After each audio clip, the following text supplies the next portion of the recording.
시편 1편. 우리가 굉장히 잘 아는 말씀입니다. 사실 우리가 예수를 믿을 때 기대하는 것이 있습니다. 말은 안 하지만 그것이 무엇입니까? 바로 복입니다. 다시 말해 복을 추구한다는 것은요, 사실 우리의 신앙에 강력한 동기가 된다는 것입니다. 그렇죠.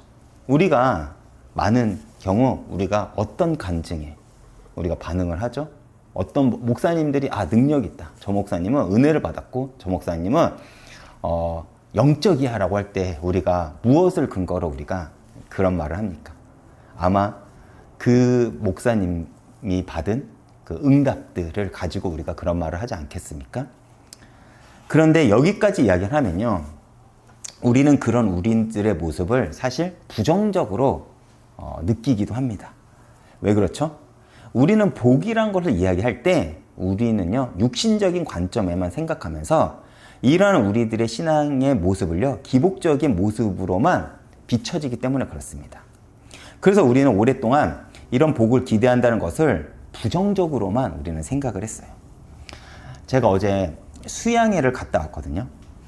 오전과 오후 두 번의 시간 동안 제가 뜨겁게 기도하는 시간을 가졌습니다. 그때 제가 하나님께 기도했던 내용들을 보면요, 먼저 첫 번째로는 제가 저희 교회를 위해서 제가 기도를 했어요. 어떤 기도를 했냐면, 저희 이음교회가 성령의 바람이 불어서 부흥의 역사가 일어나며 여기 오는 모든 성도님들이 예배를 통해 위로와 소망을 얻을 수 있게 해달라고 제가 기도를 했습니다. 그리고 또 성도님 각각 개인을 제가 기도할 때는요, 성도님들 각각의 삶에서 하나님의 긍휼하심과 인도하심을 경험하고 하나님의 응답을 받는 삶을 살 수 있도록 제가 기도를 했습니다. 그리고 교회를 섬기는 저 역시 성령의 권능을 받고 지금 제가 처한 이 상황을 제가 하나님께 풀어달라고 기도를 하고 기도했습니다. 이렇게 각각 다른 기도였지만 공통점이 뭐냐라고 하면 결국 복 달라는 기도예요. 하나님, 우리 교회에 복을 주시고요, 우리 성도님들 인생 속에 복을 주시고요, 저에게도 복을 주세요 라는 기도입니다. 그런데 여러분, 제가 이렇게 기도한 내용이 하나님의 뜻과 멀어지는 기도일까요? 아닙니다. 왜 그러냐면 하나님은 근본적으로 우리들에게 복을 주시길 기뻐하시기 때문에 그렇습니다. 그 근거가 무엇입니까? 그 근거가 어디 있습니까? 라고 하면요, 바로 성경에 있다는 것입니다. 우리가 성경을 보면요, 창세기 1장부터 복이라는 단어가 나옵니다. 먼저 하나님이 창조를 시작하시면서 어떤 말이 계속 반복이 되냐면 하나님이 그들에게 복을 주시며, 이 말이 계속 반복돼요. 피조물을 창조할 때부터 하나님이 그들에게 복을 주시며, 하나님이 그들에게 복을 주시며, 하나님이 그들에게 복을 주시며, 이것이 하나님이 창조 세계를 시작하시면서 6일 동안 창조를 하시면서 하나님께서 생물들에게 그렇게 복을 주십니다. 다시 말해 하나님이 이 땅과 인간을 창조한 내용이 바로 복이라는 거예요. 그리고 우리는 원래 복된 존재였다는 것입니다. 그리고 하나님은 6일 동안 창조를 하신 이후 안식하신 7일째를 어떻게 표현하냐면 이렇게 표현합니다. 7째 되는 날을 복되게 하사 거룩하게 하셨다. 무슨 말입니까? 우리가 하나님과 예배를 드리는 이 날을 하나님께서 직접 복되게 하신 날이 되며, 이때 우리가 예배를 통해서 하나님과 깊은 교제를 할 때 우리는 비로소 하나님의 복을 풍성하게 누릴 수 있다는 것입니다. 우리가 예배를 왜 드리냐? 엄밀히 말해서는 복받기 위해서라는 거예요. 하나님이 주시고자 하는 복, 하나님이 이 날을 복되게 하셨기 때문에, 다른 6일째 날도 복되게 하셨지만 특히 이 날 자체를요, 하나님께서 복되게 하셨기 때문에 우리는요, 예배를 통해서 하나님과 깊은 교제를 하며 그때 우리는 하나님이 주시고자 하는 그 복을 풍성하게 누릴 수 있다는 것입니다. 더 나아가 홍수 심판 이후 하나님은 노아에게 복을 주시며 언약을 약속하시죠. 또한 아브람을 부르시며 언약을 약속할 때는 이제는 아브람 그 자체를 너는 복이다 라고 지칭하십니다. 이렇듯 성경 전체를 보면요, 복이란 단어는요 굉장히 많이 등장합니다. 그리고 우리가 복을 기대하는 것을 제가 다른 말로 표현하면 이렇게 말할 수 있을 것 같습니다. 나는 하나님의 은혜를 구합니다. 사실 우리가 하나님이 주시는 복을 기대한다는 것은 다른 의미로는요, 우리의 연약함을 인정한다는 것을 의미하기도 하죠. 내가 힘이 있고 내가 능력이 있다면 굳이 우리는요, 하나님을 기대하지 않습니다.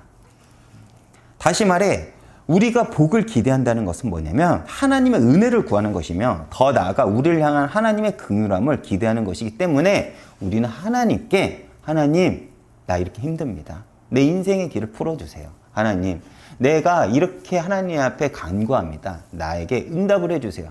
그 말을 하는 것이 뭐냐면 나는 내 힘으로 살아갈 수 없습니다. 당신의 은혜가 없이는 나는 살아갈 수 없습니다 라는 고백이고, 이거를 조금 더 직설적으로 표현하면 뭐냐면 나는 오늘 당신의 복이 필요합니다 라는 것입니다. 그렇다면 하나님이 당신의 은혜를 갈망하며 복을 기대하는 성도들에게 하나님이 주시고자 하는 복은 무엇입니까? 오늘 말씀을 근거로 이야기를 한다면 우리 인생 가운데 형통함을 주신다는 것입니다. 그 형통함은 무엇이냐? 우리가 하나님께 붙었다면 하나님은 우리 인생에 당연하게 열매를 맺게 하시겠다는 것입니다. 그러나 우리가 여기서 주목할 것은 무엇이냐면, 크고 좋은 품질의 열매를 맺었다는 것은 뭐냐면 매일매일의 우리의 삶의 과정 속에서 신실하게 우리의 삶이 그 나무에게 붙어 있다는 것입니다. 좋지 못한 열매를 맺거나 열매를 맺지 못했다는 것은 자기를 부인하지 못하고 날마다 자기 십자가를 지는 삶을 살지 않았다는 것을 의미하기도 하죠. 열매를 나중에 맺지만 어떤 열매를 맺었는지 그 과정을 보면 우리는 충분히 예상할 수가 있습니다. 그래서 우리는 매일이라는 과정을 충실하게 하는 우리의 책임도 있는 것이죠. 그러나 분명히 여러분들이 기억할 것은 뭐냐면 우리는 열매를 먹고 그 수확의 기쁨을 우리가 누릴 수 있다는 것입니다. 다시 돌아가, 그렇다면 우리가 그 다음 하나님이 우리에게 복을 주시길 기뻐하신대요. 그렇다면 우리가 고민할 것이 있습니다. 어떻게 그 복을 받을 수 있는가입니다. 그러한 우리들의 질문에 시편 기자는 답을 제시합니다. 먼저 오늘 본문 1절과 2절 제가 읽어보겠습니다.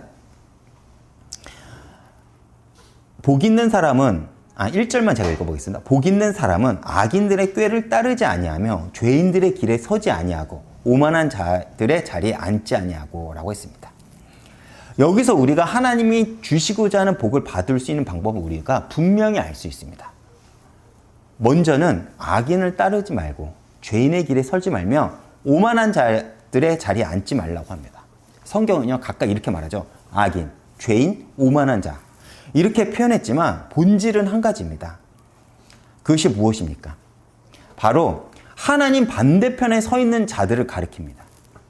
악인을 원어로 표현하면, 정확하게 원어로 직역을 해서 표현하면 이겁니다. 어떤 의미를 가지냐면 법정에서 유죄 판결을 받은 자. 성경에서는 이걸 악인이라고 이야기를 해요. 그렇다면 이 악인은요 다른 말로 하면 죄인입니다. 그리고 성경에서 죄는요 관역을 벗어났다는 의미를 가집니다. 즉 하나님과 다른 방향으로 걷는 이들이 바로 죄인이며, 성경은 그들을 가리켜 악인이라고 합니다. 이 사람이 우리 눈에는 선하게 보여요. 우리 눈에는요 괜찮아 보여요. 우리 눈에는 성실하게 보여요. 그러나 이 사람의 삶의 과정이 하나님의 뜻과 맞지 않는다면 성경은 과감히 그를 가리켜 악인이라고 합니다. 그리고 그 악인, 원래 하나님을 만나기 이전에 우리들의 본질적인 모습이기도 하죠.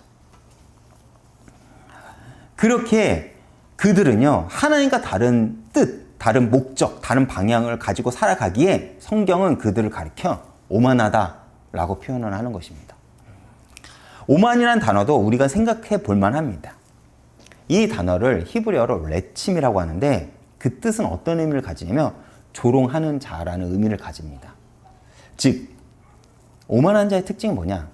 하나님을 향해 조롱하는 자라는 의미를 가집니다. 그렇다면 어떤 사람이 하나님을 조롱할까요? 하나님을 의지하지 않고 자기의 뜻을 가지고 가는 자들입니다. 그런데 우리가 여기서 착각하는 것이 무엇이냐면 예수를 믿는다고 하면 의인이고 믿지 않으면 악인이다. 우리는 이렇게 이분법적으로 갈 수가 있습니다. 물론 큰 틀에서는 그것이 맞는 말일 수도 있지만, 그러나 예수를 믿는다고는 하지만 하나님을 조롱할 수 있다는 것입니다. 그 근거를 우리가 어디서 확인할 수 있죠? 그 근거를 기록한 책이 바로 사사기입니다. 사사시대는 우리가 너무 잘 알고 있듯이 하나님을 왕으로 섬기지 않고 각자 자신들의 소견대로 행했던 시대입니다. 근데 여기서 우리가 분명히 기억해야 될 것은 뭐냐면, 사사시대 때 이스라엘 백성들이 하나님을 안 섬겼을까요? 예배를 안 드렸을까요? 아니요. 그들은 자신들이 가지고 있는 신념을 가지고 방법으로 하나님께 예배를 드렸습니다. 그러나 성경은 그 시대를 암흑기라고 정의를 합니다. 그런데 성경은 왜 그들을 예배도 드렸고 자신들의 방법대로 하나님을 섬겼지만 왜 성경은 그들을 자신의 소견대로 행했다고 기록을 했을까요? 바로 하나님을 믿는다고는 하지만 하나님의 법이 아닌 자기 자신들이 생각하는 대로 행한 것이기 때문에 그렇습니다. 다시 말해 그 시대 사람들은 자신들 스스로 선민이라고 생각했지만 결국 그 삶의 결과는요, 하나님 반대편에 섰던 것입니다. 그리고 그 자체가 하나님을 조롱한 것이며 하나님을 대적한 것이라는 것입니다. 이것은 오늘날 우리에게도 많은 것들을 알려줍니다. 우리 역시 예수님을 믿는다고는 하지만 많은 경우 우리 역시도 사사시대 사람들과 별반 다르지 않게 신앙생활을 합니다. 많은 이들이 오늘날 예수를 믿는다고는 합니다. 근데 하나님은요, 오히려 그들에게 더 큰 조롱을 받는다는 거예요. 왜요? 하나님보다 늘 내 삶의 우선이거든요. 아까 제가 예배를 시작할 때 우리가 이 예배에 나온 목적이 뭐라고 했죠? 창조의 목적을 회복하는 것이라고 했습니다. 왜요? 하나님이 우리를 왜 창조했습니까? 영광을 받기 위해서래요. 그럼 하나님이 우리한테 어떻게 영광을 받을까요? 가장 1차적으로는요, 예배를 통해서 영광을 받습니다. 그런데 한번 생각해 보세요. 하나님 인간을 창조한 목적이 예배라면 우리의 삶의 가장 우선순위가 무엇이 돼야 될까? 예배죠. 그런데 내가 가지고 내 생각으로 여러분들 입장에서 예배가 내 삶의 가장 1차적으로 우선순위가 됩니까? 제가 말하는 예배는요, 이 자리에 나와서 예배를 드려라는 말이 아닙니다. 여러분 삶 전체를 가리키는 것입니다. 내가 하나님께 예배를 드리는 그 삶이 내가 일할 때, 내가 사람과 관계를 맺을 때, 내가 또 주일에 와서 예배를 드릴 때, 그 모든 날을 가리켜 내 삶의 모든 우선순위가 예배가 되냐는 거예요. 아니죠. 우리는 먹고 마시는 문제, 세상 사람들과 별반 다르지 않게 그것을 목적으로 살아가고 우리가 살아갑니다. 그리고 남는 시간에 우리는 하나님께 내 시간을 드리죠. 그것을 가리켜 하나님은요, 뭐라고 얘기를 하면 오만하다라고 얘기를 해요. 누구처럼요? 마치 너희가 사사시대 사람들처럼 너희가 나를 조롱하는구나 라는 것입니다. 그렇다면 우리는 어떻게 하나님을 조롱하지도 않고 죄인의 길에 서지 않을 수 있을까요? 2절에 그 방법이 나옵니다. 제가 읽어보겠습니다. 오직 여호와의 율법을 즐거워하며 그 율법을 주야로 묵상하는도다. 쉽게 말해 이거예요.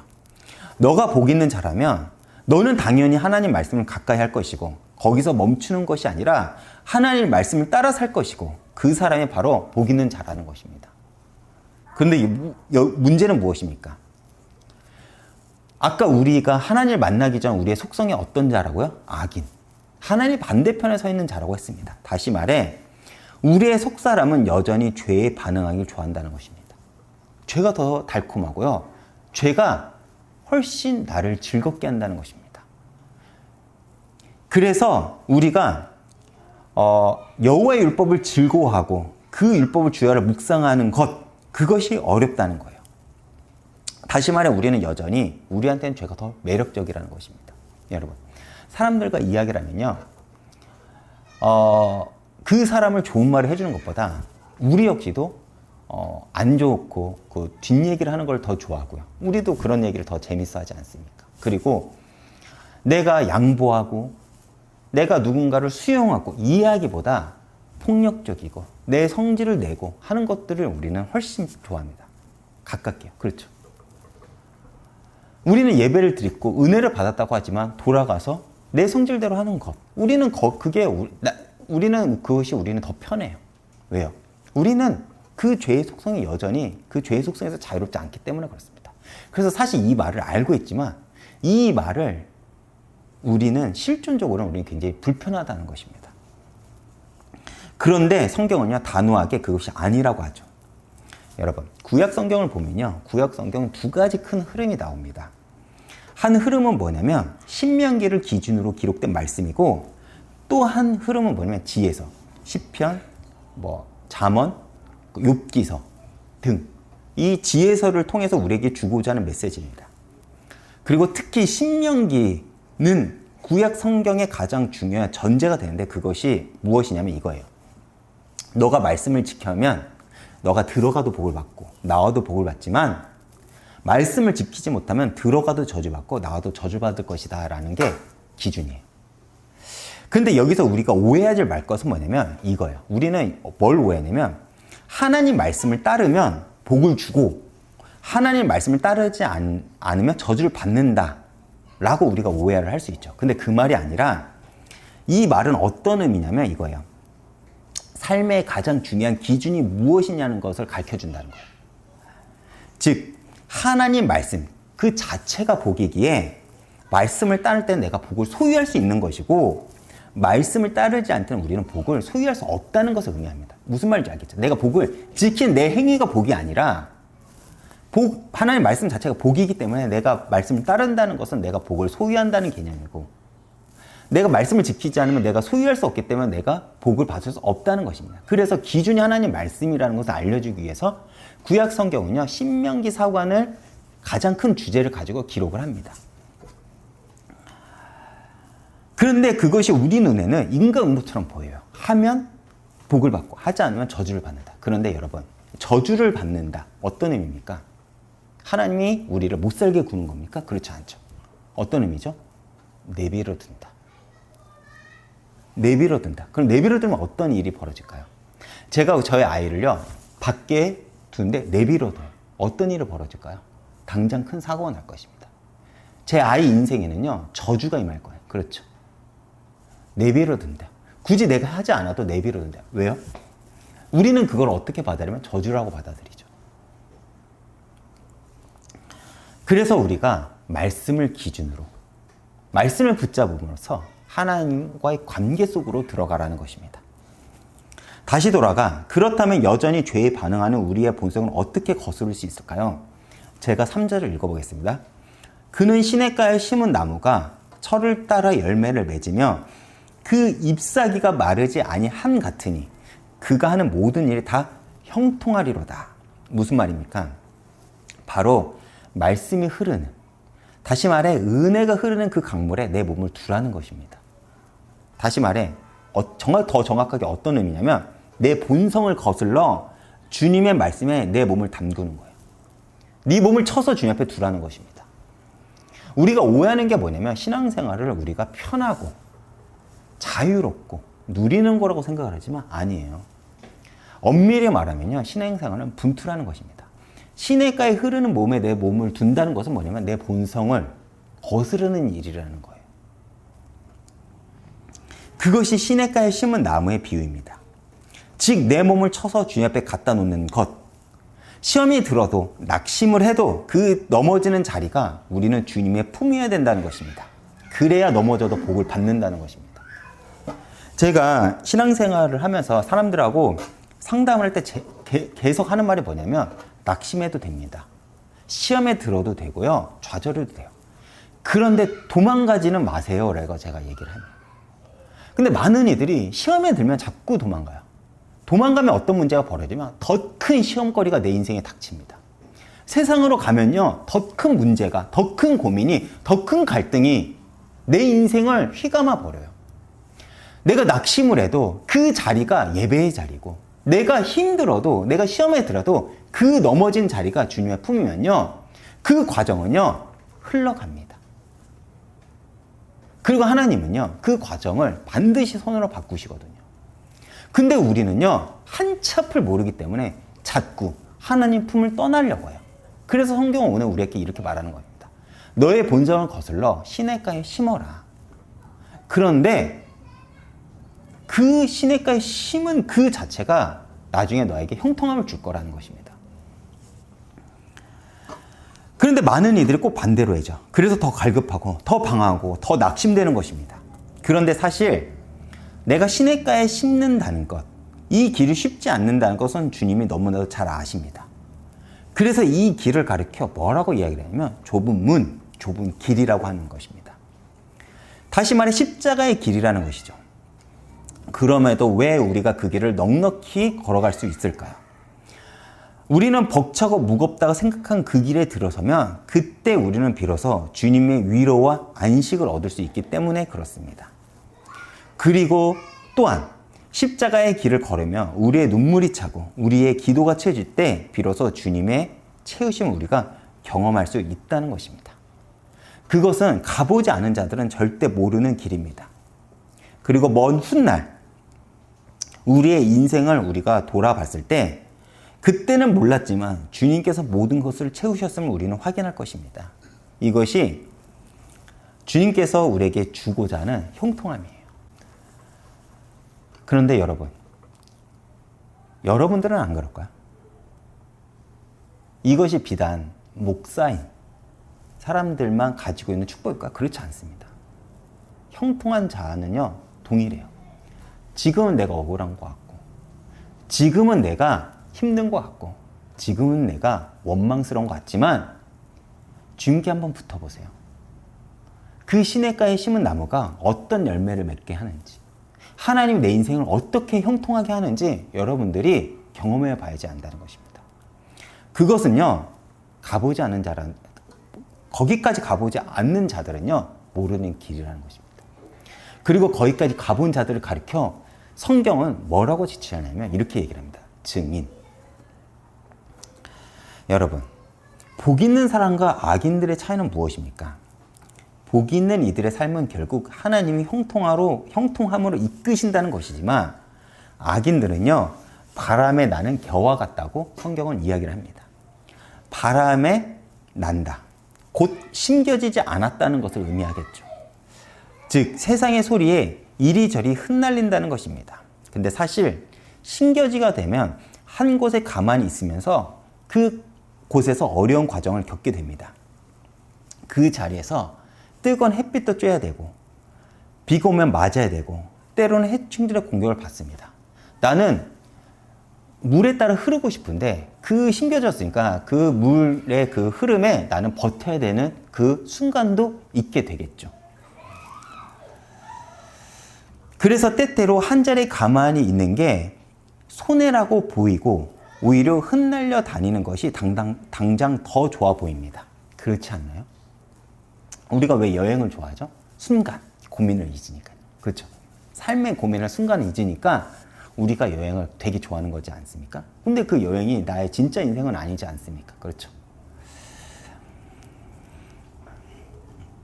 그래서 오히려 세상의 소리에 흩날리는 이들은 사람들에게 쉽게 인정을 받기도 합니다. 그래서 당장 우리가 볼 때, 우리 눈으로 볼 때는 그들이 성공한 것처럼 보이기도 합니다. 하지만 여기서 우리가 알 수 있는 것은 뭐냐면 성공한 것과 성공한 것처럼 보이는 것은 같은 말이 아니라는 거예요. 동의어가 아니라는 것입니다. 또 행복한 것과 행복하게 보이는 것 역시 동의어가 아니라 엄밀히 말하면 반대에 가깝습니다. 살아가다 보면 열매가 주렁주렁하여 성공한 것처럼 보이는데 실상을 보면 그 열매가 가지에 맺힌 게 아니라 실로 억지로 묶어서 보이는 것일 때도 있다는 거예요. 또 행복하게 보이는데 남들이 부러워하는 그 삶을 사는 것 같았는데 바람에 나는 겨와 같아서 한순간에 사라지는 사람들도 우리는 종종 목격을 합니다. 그런 이들을 복 없는 사람이라고 부르지 않고 성경에서 뭐라고 부릅니까? 악인이라고 합니다. 우리가 생각하기엔 복 있는 사람의 반대의 개념을 복 없는 사람이라고 우리는 이해할 수 있겠지만 성경은 복 있는 사람의 반대의 개념을 뭐라고 지칭하냐면 악인이라고 합니다. 자기 속에 하나님이 없는 사람, 하나님이 없는 사람을 하나님께서는 복 없는 사람이라고 부르지 않고 악인, 악한 사람이라고 불러요. 왜냐하면 그들의 삶의 목적과 방향은 하나님과 틀어져 하나님 반대편에 서 있으며 그들은 그들의 삶을 가르쳐 하나님을 조롱하고 하나님과 다른 뜻을 가지고 살고 있기에 성경에서는 그들을 가리켜 죄인, 악인이라고 하는 것입니다. 창조의 목적에서 벗어났기 때문에 그렇습니다. 교회에 다니지만 그 교회에 다니는 그 목적이 하나님에게 있지 않고 나에게 있는 이들. 성경에서는 그들을 가리켜 악인이라고 부르는 거예요. 그렇다면 우리의 신앙도 점검해 볼 수 있어야 되겠죠. 내 삶의 방향과 목적이 어디에 있는가? 내 삶의 관역이 어디로 향해 있는가라는 것은 우리가 매 순간 확인을 해야 된다는 것입니다. 내가 무엇을 위해 이렇게 열심히 살아가고 있는지. 성경은요, 여러분한테 무엇이 되라라고 말하지 않습니다. 너가 무엇을 해. 어떤 삶을 살아. 네가 어떻게 성공해야 되라고 말하지 않아요. 성경에서 우리에게 말하는 것은 뭐냐면 말씀대로 살아. 주님의 제자가 돼. 라고 얘기를 하지 너가 세상에서 이렇게 성공해야 돼. 라고 얘기를 하지 않습니다. 근데 우리는 어떻게 오해를 하죠? 난 성공해야지 하나님께 영광을 돌릴 수 있다고 생각을 해요. 그러나 성경의 수많은 대부분의 인물들은요. 성공한 사람들이 아니에요. 낮은 자였고요. 가난한 자였고요. 외면받는 자였습니다. 그들을 주님께서는 찾아가시고 위로하시고 주님은 그들에게 영광을 받으셨다는 것입니다. 여러분, 우리가 무엇을 해서 하나님께 인정을 받는 게 아닙니다. 단지 내 몸이, 내 삶이 하나님 말씀에 그리고 하나님의 은혜의 강물에 담겨져 있기만 해도 우리는 열매를 맺게 됩니다. 그러나 그 삶의 과정은 우리의 죄된 본성을 거스르죠. 그래서 우리는 심겨져 있는 그것이 불편하게만 느껴지고 자꾸 세상의 바람에 흩날리며 쉽게 살아가기를 우리는 원한다는 것입니다. 처음에는 그렇게 살아가는 것이 좋다고 느끼지만 결국 피할 수 없는 것이 무엇입니까? 내 인생의 끝에는 반드시 심판이 있다는 것입니다. 제가 살아보니까 한 가지 분명한 것이 있어요. 삶은 생각보다 정직하다는 것입니다. 생각보다 삶은 정직하다고요. 즉, 현재 우리의 삶의 모습은 많은 경우 내 과거의 선택의 결과일 때가 많다는 거예요. 그래서 우리는 하루하루를 하나님을 기억하며 최선을 다해 살아가야 된다는 것입니다. 그리고 그것이 쌓여 좋은 열매를 맺는다는 것이죠. 여러분, 달란트 비유 아시죠?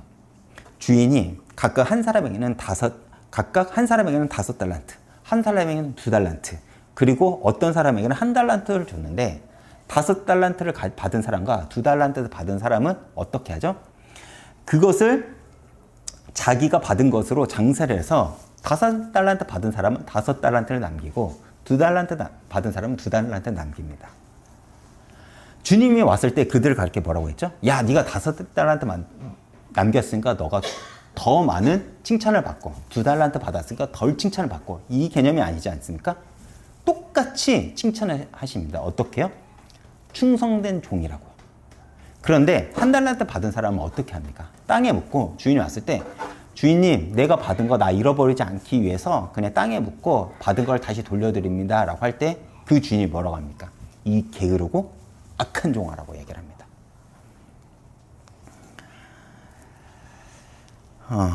그리고 그를 책망하며 오히려 그가 가지고 있는 것을 다 빼앗습니다. 무슨 말입니까? 우리 인생에는 심판이 있다는 것입니다. 하나님이 각자에게 달란트를 줬어요. 어떤 달란트입니까? 어떤 사람에게는요, 재능을 주고요. 제가 어떤 한 이쁘게 생긴 여자 청년한테 이런 말을 한 적이 있습니다. 외모, 하나님께서 주신 달란트입니다. 선하게 쓰세요. 라고 얘기를 했습니다. 어떤 이에게는 경제적 부를 주시고, 어떤 이에게는 화목한 가정을 주시고, 어떤 이에게는 좋은 성격을 주시고, 어떤 이에게는 말 그대로 재능을 주시고, 공부를 잘하게 하는 달란트도 있습니다. 그러나 우리가 여기서 주목할 것은 뭐냐면 그것은 내 것이 아니라는 것입니다. 반드시 책임이 따른다는 것이죠. 그리고 우리가 그 책임을 다하면서 살아갈 때 그 사람을 가리켜 하나님은 뭐라고 칭찬하시냐면 너는 내가 준 것으로 충성되게 살아갔다라고 하나님은 우리에게 칭찬하신다는 것입니다. 그리고 주어진 내 삶에 아무것도 하지 않고 겨와 같이 흩날리며 살아간다면 결국 하나님 심판 앞에 설 것이라는 거예요. 이것이 의인과 악인의 삶의 결과라는 것입니다. 결론입니다. 제가 6절을 읽어보겠습니다. 무릇 의인의 길은 여호와께서 인정하시나 악인들의 길은 망하리로다. 여기서 인정하다, 히브리어로 야다라고 하는데 이 뜻은요, 알다, 보아다라는 의미를 가집니다. 즉 우리 인생이 고단하고 힘들었음에도 지금 우리가 이 자리까지 어떻게 올 수 있었는지를 가만히 생각해 보면요, 하나님께서 우리를 아시고 보호하시고 지켜주심의 결과라는 거예요. 아멘입니까? 제가 그거를 아이를 키우면서 알겠더라고요. 제가 그나마 사지가 멀쩡하고 그나마 제가 교육 과정을 겪었고 내가 이렇게 그래도 한 사회 구성원으로서 살아간 게 뭐냐면, 제가 어렸을 때 저희 부모님이 보호하고 인도했기 때문에 제가 가능하지 않았을까요? 그렇죠. 우리 윤희가 저기 있습니다. 우리 윤희가 어떻게 성장할 수 있었을까요? 부모의 보호하심과 인도하심이 있어야 윤희가 제대로 성장할 수 있지 않을까요? 그렇죠. 마찬가지입니다. 우리는 혼자 억울하고 혼자 우리가 부들대며 버텨오며 살았던 것 같습니다. 그러나 가만히 우리 인생을 돌아보면요, 그때마다 하나님의 인도하심과 보호하심이 있었다는 거예요. 단지 내가 어리석어 그 사실을 보지 못했던 것입니다. 그럼에도 제가 피하지 않고자 했던 것은 뭐냐면, 말씀의 시냇가에, 은혜의 시냇가에 제 몸을 두었다는 것. 제가 자신 있게 말할 수 있는 건 뭐냐면, 저는 한 번도 도망간 적이 없습니다. 그래서 현재 제가 여러분들한테 감사하게도 말씀을 전할 수 있는 게 아닌가라는 생각을 해봅니다. 더 나아가 신약에서 주님은요, 이 복을요, 팔복을 설명하시면서 우리에게 알려주십니다. 결국 이 복의 결정체가 우리가 어디서 확인할 수 있냐면, 마태복음 5장 예수님께서 팔복으로 얘기하실 때 예수님께서 첫 설교를 이 팔복으로 하십니다. 봐보세요. 하나님께서 창조를 하실 때 뭘로 시작을 하셨다고요? 복, 그들에게 복을 주시며. 그런데 예수님께서 공생애를 시작하시면서 첫 설교가 뭐냐면 복입니다. 복 있는 자는, 복 있는 자는. 우리가 팔복을 보면요, 각각 복의 이야기한, 각각의 복을 이해하는 것 같습니다. 그러나 사실 이것은 한 성도가 성장하는 과정을 설명한 것임을 우리가 알 수 있어요. 처음에는 나는 안 된다고 하던 심령이 가난한 자가 어느 날 하나님을 만나고 천국을 보게 되니까 애통하기 시작하고, 애통하다가 하나님을 경험하고, 그 하나님을 경험하니까 하나님께 충성을 맹세하게 됩니다. 그리고 충성을 맹세한 그분에게 내가 인정을 받고 합격되기 위해서 의에 줄이고 목마른 자로서 달려가기 시작했을 때 하나님의 채우심을 우리가 경험하게 되고, 그때 우리는 긍휼히 여김을 받는 자가 되고, 이제는 그 긍휼함을 경험한 이상 다른 것보다 주님을 원하는 자가 되고, 그러다 보니 주님의 모든 생각과 사역을 내가 공유하기 시작됩니다. 그리고 그는 비로소 의를 위해 핍박받는 자리에 설 수밖에 없다는 거예요.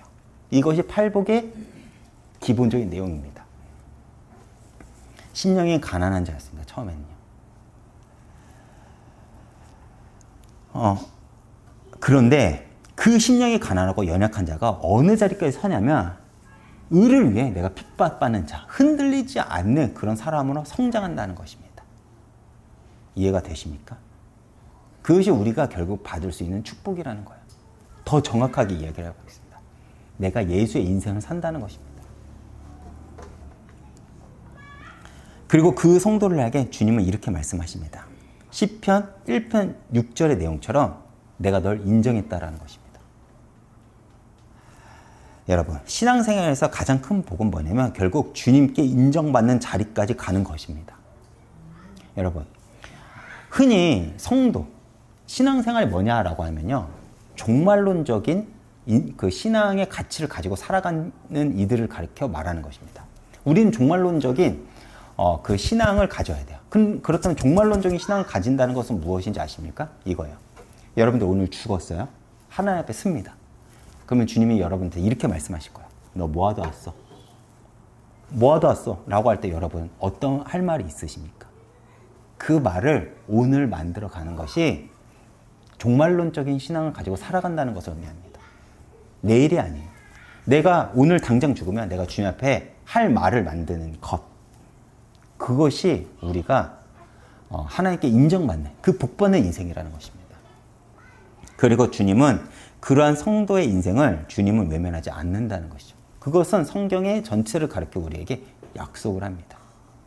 여러분, 세상보다 크신 주님이 나를 외면하지 않는다는 것이 어떤 의미인지 아십니까? 나를 보호한다는 겁니다. 세상에 큰 풍파가 와도요, 나를 지켜주신다는 약속입니다.